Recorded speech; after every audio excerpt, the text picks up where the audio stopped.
그들의 거주한 곳은 사방지게 안에 있으니 그들의 마을은 아래와 같으니라. 아론 자손 곧 그핫 종족이 먼저 제비 뽑았으므로 그들에게 유다 땅의 헤브론과 그 사방 초원을 주었고, 그러나 그 성의 밭과 마을은 여분네의 아들 갈렙에게 주었으며 아론 자손에게 도피성을 주었으니 헤브론과 림나와 그 초원과 얏길과 에스드모아와 그 초원과 힐렌과 그 초원과 드빌과 그 초원과 아산과 그 초원과 베세메스와 그 초원이며, 또 베냐민 지파 중에서는 게바와 그 초원과 알레멧과 그 초원과 아나돗과 그 초원을 주었으니 그들의 종족이 얻은 성이 모두 13이었더라. 그핫 자손의 남은 자에게는 절반 지파, 즉 므낫세 반 지파 종족 중에서 제비 뽑아 10성읍을 주었고, 게르손 자손에게는 그들의 종족대로 이사갈 지파와 아셀 지파와 납달리 지파와 바산에 있는 므낫세 지파 중에서 13성읍을 주었고, 무라리 자손에게는 그 종족대로 르우벤 지파와 갓 지파와 스불론 지파 중에서 제비 뽑아 12성읍을 주었더라. 이스라엘 자손이 이 모든 성읍과 그 목초지를 레위 자손에게 주되, 유다 자손의 지파와 시므온 자손의 지파와 베냐민 자손의 지파 중에서 이 위에 기록한 여러 성읍을 제비 뽑아 주었더라. 그핫 자손의 몇 종족은 에브라임 지파 중에서 성읍을 얻어 영토를 삼았으며, 또 그들에게 도피성을 주었으니 에브라임 산중 세겜과 그 초원과 게셀과 그 초원과 용무암과 그 초원과 벳호론과 그 초원과 아얄론과 그 초원과 가드림몬과 그 초원이며, 또 그핫 자손의 남은 종족에게는 므낫세 반 지파 중에서 아넬과 그 초원과 빌르암과 그 초원을 주었더라. 게르손 자손에게는 므낫세 반 지파 종족 중에서 바산의 골란과 그 초원과 아스타롯과 그 초원을 주고, 또 이사갈 지파 중에서 게데스와 그 초원과 다브랏과 그 초원과 라못과 그 초원과 아넴과 그 초원을 주고, 아셀 지파 중에서 마살과 그 초원과 압돈과 그 초원과 후곡과 그 초원과 르홉과 그 초원을 주고, 납달리 지파 중에서 갈릴리의 게데스와 그 초원과 함몬과 그 초원과 기랴다임과 그 초원을 주니라. 무라리 자손의 남은 자에게는 스불론 지파 중에서 림모노와 그 초원과 다볼과 그 초원을 주었고, 또 요단 건너 동쪽 곧 여리고 맞은편 르우벤 지파 중에서 광야의 베셀과 그 초원과 야사와 그 초원과 그데못과 그 초원과 메바앗과 그 초원을 주었고, 또 갓 지파 중에서 길르앗의 라못과 그 초원과 마하나임과 그 초원과 헤스본과 그 초원과 야셀과 그 초원을 주었더라. 안녕하세요, 근속교회 여러분. 근순매일 묵상의 김여찬 목사입니다. 여러분, 이제 레위인들에 대한 이야기가 계속적으로 뜨고 있습니다. 그죠? 여러분, 레위인들에 대한 우리의 어떤 상식이 파괴되고 하나님이 주시는 레위인들을 향한 새로운 마음이 풀어지길 축복합니다. 여러분, 우리가 이 레위인이 그 어떤 지파보다 더 집중되어진 족보의 얘기가 나왔다. 근데 그 이유는 뭐냐면 우리 모두가 레위인들이고, 레위인들은 하나님을 예배하는 자라는 사명이 있었기 때문이다 라고 말씀을 드렸고, 이 레위인은 그저께 말씀을 통해서 우리가 듣기로 원래는 분노가 많고 자신의 마음대로 사는 사람이었지만, 이 금송아지 사건 때 주님의 편의 섬을 통해서 예배를 담당하는 자로 주님께서 세우셨고, 우리 어제 본문을 통해서는 주님께서 우리 레위인의 축복, 이 찬양하는 것, 성전에 나와 주님을 찬양하고 우리의 삶의 자리에서 주님을 찬양하는 것이 얼마나 큰 복인지, 그리고 우리 교회에 있는 레위인들, 예배 인도자들, 그리고 싱어들, 악기를 연주하는 자들이 얼마나 우리 교회의 복된 자들인지를 주님 우리가 기억하기를 원한다라고 말씀드렸습니다. 여러분, 오늘 우리가 보기 원하는 것은 레위 지파들이 살았던 거주지에 대한 얘기가 오늘 묵상 본문에 나옵니다. 54절부터 81절까지의 이야기인데요. 여러분, 레위인들이 어디에 살았는지 아십니까, 여러분? 여러분, 레위 지파를 제외한 모든 나머지 11지파들은 그 땅을 받았어요. 땅의 지파, 땅의 분깃을 받았단 말이죠. 그러니까 영토가 있었습니다. 그런데 레위 지파만 땅을 받지 않고 다른 것을 받았습니다. 그것이 뭡니까? 하나님 자신입니다. 여러분, 레위 지파들은 하나님만을 섬겨야 됐기 때문에 그들이 모여 살지 않았고 뿔뿔이 흩어져서 나머지 11지파로 파견되어졌습니다. 그래서 그들 가운데 예를 들면 유다 지파 그리고 이사갈 지파 스불론 지파 할 것 없이 그들의 삶 가운데 들어가서 그들 가운데 정착촌을 매겨서 그들 가운데 주님께서 허락하신 제사와 예배와 말씀을 풀어주고 하나님의 임재를 누릴 수 있도록 파견되어진 지금과 같은 저와 같은 사역자들의 역할을 이 레위인들이 했던 것입니다. 여러분, 땅이 없다라는 것은 농사를 못 짓는단 말이고, 농사를 짓지 못한 말은 뭡니까? 돈을 벌 수 없단 말이죠. 여러분, 그렇습니다. 레위 지파들은 그들이 스스로 먹을 수 있는 경제활동을 할 수 있는 수단이 없었습니다. 여러분, 그래서 어떻게 레위 지파들이 먹고 살았습니까?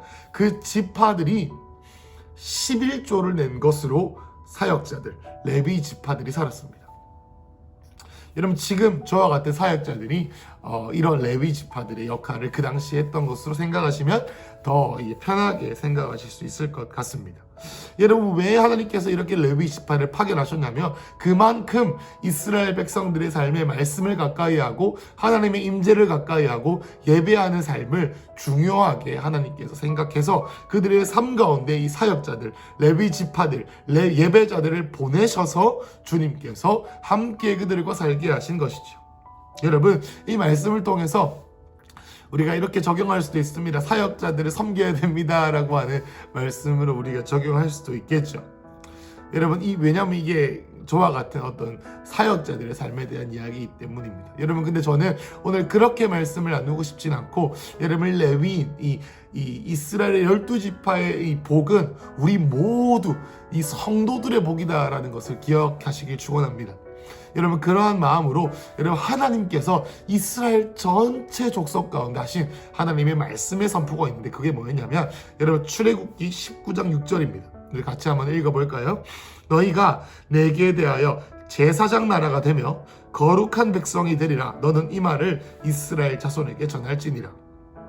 여러분, 이 말은 모세를 통하여 하나님께서 이스라엘 전체에게 보내신 거예요. 레위인들에게 보낸 게 아니라 이스라엘 전체에 보내시기를 너희 레위 지파만 제사장이 아니라 너희 나라가 제사장 나라다라고 말합니다. 여러분, 제사장의 역할이 뭐였습니까? 우리가 봤던 것처럼 예배를 통하여, 제사를 통하여, 말씀을 나누는 것을 통하여 이스라엘 백성과 하나님 사이에 중간 역할을 했던 것이 바로 이 제사장입니다. 여러분, 이스라엘 백성들에게 주님께서 말씀하신 이 제사장 나라다라는 사명은 뭐냐면 열방과 하나님 사이를 이 이스라엘이 중간자 역할을 하면서 하나님이 어떤 분이신지를 열방에 드러내고, 하나님이 어떤 말씀을 하시는지를 열방에 드러내고, 하나님이 어떤 기적을 행하시는지 이 땅 가운데 드러내는 역할을 이 제사장 나라인 이스라엘에게 주님께서 사명으로 두신 것입니다. 여러분, 이것이 사역자와 같은 저 같은 사람뿐만 아니라 이 레위인으로 살아가길 축복하시는 하나님의 복이 저와 우리 큰숙 가족 모두에게 있기를 축복합니다. 그 말이 뭡니까?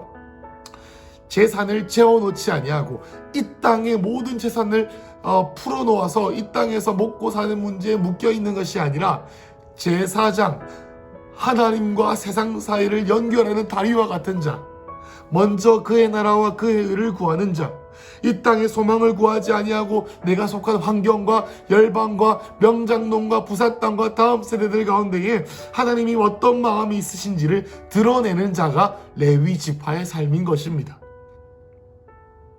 여러분, 우리가 먹고 사는 문제를 포기하자, 생업을 내려놓자 이런 것을 말씀드리는 것이 아니라 우리가 생업을 하고 예배를 드리고 우리가 사는 모든 삶 자체가 제사장 나라를 하는 이스라엘의 사명을 갖자라는 것입니다.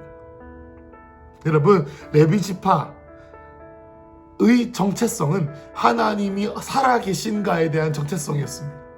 여러분, 우리 사역자의 정체성이 이 교회 가운데에 하나님의 살아계신 임재를 드러내는 정체성이라면, 여러분, 저와 여러분, 우리 큰숙교회의 정체성이 뭐겠습니까? 이 명장동과 부상땅과 열방 가운데 하나님이 살아계신다라고 하는 것을 드러내는 이 하나님의 임재를 전달하는 정체성이지 않겠습니까? 그죠? 여러분, 아수르와 바벨론에게 이스라엘 백성들이 끌려갈 때 레위 지파도 끌려갔을까요? 끌려가지 않았을까요? 그렇습니다. 끌려갔습니다. 그 말은 뭐냐면 이 사역자와 같은 자들도 주님을 섬기지 않을 때 포로 생활로 갈 수 있다는 것이죠. 여러분 오늘 우리가 두 가지를 가지고 기도하면 좋겠습니다. 하나는 저와 같은 사역자들과 우리 교회 예배자들을 축복하며 기도해 주십시오. 하나님 아버지 말씀을 전하는 자들과 예배를 섬기는 자들 가운데 하나님 기름을 부어 주시옵소서. 그래서 그들을 통하여 하나님 목사님과 전도사님과 간사님들과 예배자들을 통하여 하나님 아버지 큰숲교회 가운데 말씀과 주의 임재가 강같이 더욱더 왕성하게 흘러가게 하여 주십시오.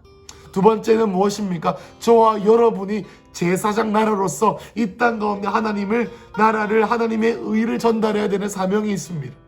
하나님 우리 큰숲교회 가운데 더욱더 큰 영권을 허락하여 주셔서 하나님 우리 큰숲교회를 통해 하나님의 공의가 물같이 강같이 하수같이 흘러가게 하시고 먼저 그의 나라와 그의 의를 전하는 것이 사회적으로 다음 세대에게 하나님 우리 큰숲교회 선한 행실을 통해 하나님 이 땅 가운데 하나님이 코로나 시대 가운데 살아계시다 높임받게 하여 주시옵소서라고. 여러분 이제 오늘로써 레위인들에 대한 이야기가 끝나게 됩니다. 여러분 이 레위인들의 복을 우리가 기억합시다. 원래 복을 누릴 수 없었던 혈기가 완성했던 분노 가운데 가득 찼던 이 레위가 죄로부터 돌아설므로 말미암아 예배자가 되고 성전에서 찬양을 섬기는 자가 되고 주님의 임재를 누리는 자가 되어서 결국에는 어떻게 됩니까? 제사장의 나라 이 땅 가운데 성육신하신 예수님과 같이 이 땅의 사람들과 더불어 살면서 주의 임재를 전했던 것이죠. 여러분 오늘 이 레위인의 축복이 저와 여러분의 삶 가운데 임하시기를 축복합니다. 기도하겠습니다. 하나님 아버지 오늘 레위인에 대한 말씀을 마무리하며 하나님 우리 큰숲교회 모든 자들 가운데 하나님을 더 깊이 아는 레위인의 복이 있기를 예수님의 이름으로 축복합니다.